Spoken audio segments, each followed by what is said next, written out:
کم بغل از برای همین نمیدهی یکا. کاش کم بغل میبودم و آدم میبودم اکا. همه میدانند که من با 4 فایتون میگشتم. کارهایی که من میکردم تو حتی تصور کردن نمیتوانستی. کم بغلی عیب نیست اکا، کم بغلی عیب نیست.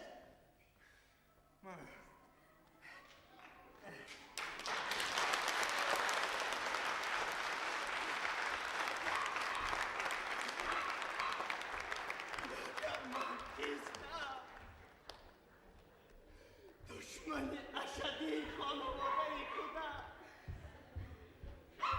دشمن اشدی خانواده خدا.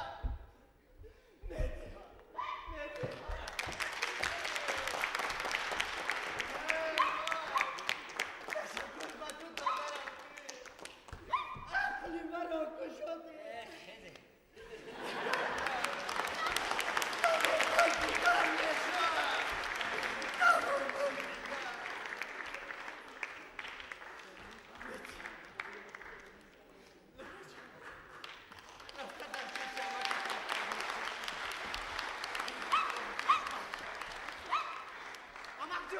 آمد جان اکنون نوبتی ما هم شد.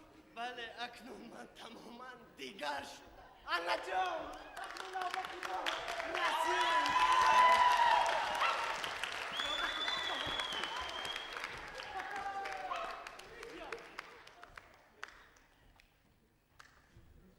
به خاطر جورگی همه چیز را قربان میکنم. خودم دوست میداشتم لیکن به تو بخشیدم. دست ده. از دوست هیچ چیز را درک نمیدونم. ما مردم انمین خیل هستیم. وی درست میگوید که میخوری عیب نیست.